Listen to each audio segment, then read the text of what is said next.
Assalamualaikum warahmatullahi wabarakatuh.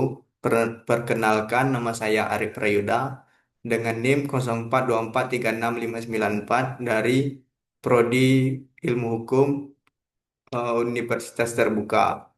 Eh, di pertemuan ini saya akan menjelaskan eh, kasus Wan Prestasi dalam penjualan beli tanah.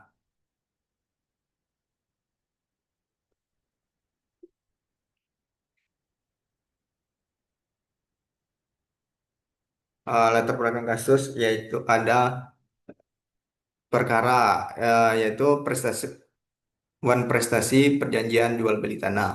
Yang penggugat ada Tuan Andi, tergugat ada Tuan Budi. Saya berperan sebagai kuasa hukum penggugat.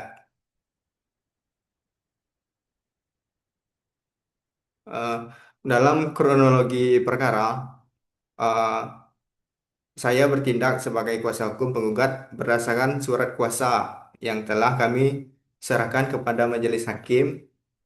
Eh, pada kesempatan ini, kami akan menyampaikan uraian terkait perkara ini. Kronologi fakta perkara yang ada empat, yaitu perjanjian pada tanggal 15 15 Januari 2023 ketika klien kami Tuan Andi dan tergugat Tuan Budi mendatangi sebuah perjanjian jual beli tanah. Yang kedua, ada objek tanah seluas 1.000 meter persegi di yang berlokasi di Kecamatan Cisarua, Bogor. Yang ketiga, ada penjualan tanah tersebut eh, tertulis dan disepakati beberapa beberapa hal pokok dengan harga tanah sebesar 1 miliar rupiah. Yang keempat, pembayaran yang dilakukan dalam dua tahap. Tahap pertamanya uang muka sebesar 300 juta rupiah dibayarkan pada hari penandatanganan. Dan untuk tahap kedua, pelunasan sebesar 700 juta rupiah yang dengan batas waktu 3 bulan pada tanggal perjanjian. Setelah seluruh pembayaran diterima, klien kami berwajibkan menyerahkan sertifikat tanah dan melakukan proses balik nama kepada tergugat.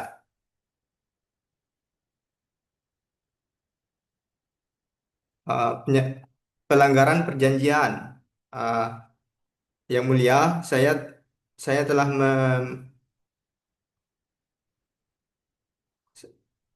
saya setelah setelah uang muka dibayar, terjadi kelalaian eh, dari pihak tergugat hingga lewat waktu 6 bulan, dan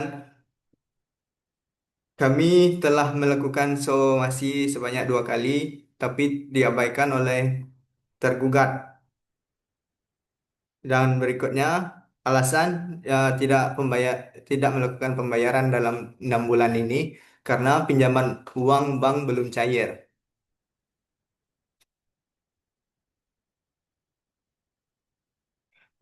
Dalam kasus ini, eh, ada beberapa yang dapat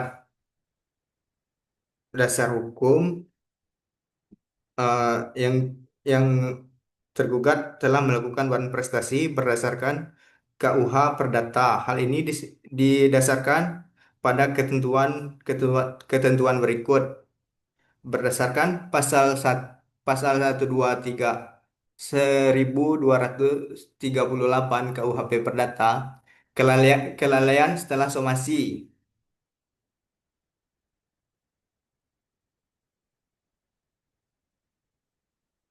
Tergugat debitur dinyatakan lalai yang berbunyi, debitur dinyatakan lalai apabila tidak memenuhi kewajibannya dalam waktu yang ditentukan dan telah diberikan peringatan atau somasi. Dalam kasus ini, klien kami memberikan 2 somasi dan keduanya tidak ditindaklanjuti oleh tergugat. Dan yang kedua, ada pasal 1243 tentang hak hak menuntut ganti rugi. yang berbunyi pihak yang dirugikan berhak menuntut ganti rugi akibat tidak dipenuhi perikatan perikatannya. Dan yang ketiga ada unsur wan prestasi, yaitu tidak melunasi pembayaran pada waktu yang telah dijanjikan. Yang yang kedua, tidak menanggapi somasi yang telah kami berikan sebanyak 2 kali tersebut. Berikutnya, memberikan alasan yang tidak relevan dengan isi perjanjian. Uh, dan yang keempat, ada menghambat klien kami untuk memanfaatkan atau menjual tanah kepada pihak lain. Selain itu, unsur penting lainnya adalah bahwa tidak ada klausul dalam perjanjian yang mengatur toleransi keterlambatan atau tergantungan pada pinjaman bank. Artinya, tergugat berkewajiban penuh melunasi pembayaran tepat waktu.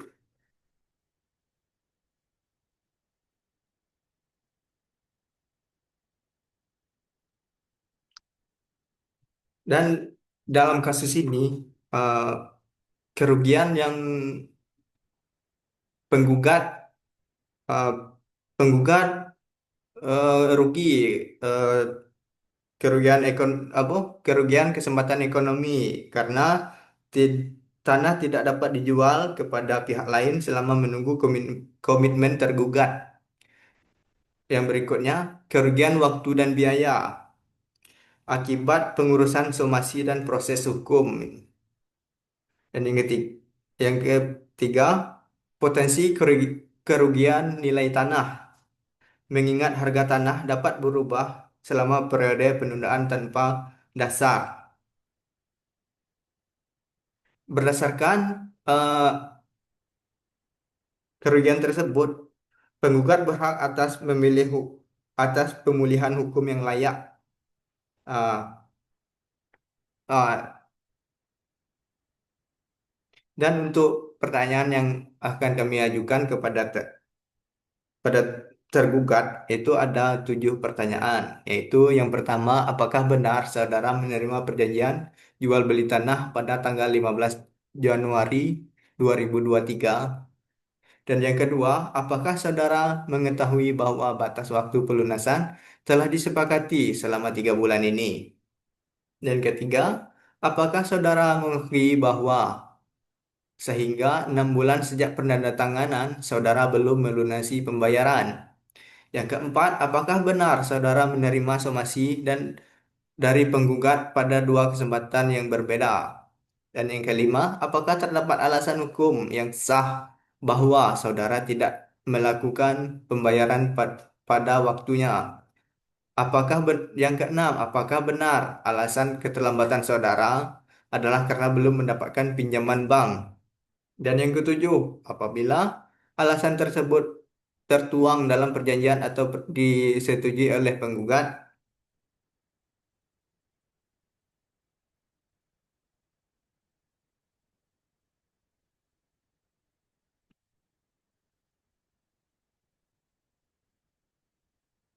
Di sini ada tuntutan penggugat yang mulia. Dari rangkaian pertanyaan dan jawaban terlihat bahwa tergugat tidak dapat membantah unsur wan prestasi. Perjanjian adalah undang-undang bagi pihak dan harus dilaksanakan dengan itikat baik. Tidak hanya pelunasan merupakan penyelenggaraan terhadap isi perjanjian yang secara langsung merugikan klien kami. Oleh karena itu, kami mohon pertimbangan majelis untuk yang pertama menyatakan tergugat wan prestasi, dan yang kedua menghukum tergugat melunasi sisa pembayaran sebesar 700 juta rupiah, atau apabila tergugat tidak sanggup melunasi, menyatakan perjanjian dibatalkan dan tergugat wajib mengembalikan objek tanah kepada penggugat. Yang keempat, melakukan menghukum tergugat pembayaran ganti rugi yang layak. Dan kelima, menghukum tergugat membayar biaya perkara. Terima kasih Majelis Hakim. Demikianlah seluruh penyampaian kami dalam perkara ini. Semoga Majelis berkenan mempertimbangkan seluruh fakta dan dasar hukum yang kami uraikan. Atas kesempatan dan perhatiannya, kami ucapkan terima kasih. Wassalamualaikum warahmatullahi wabarakatuh.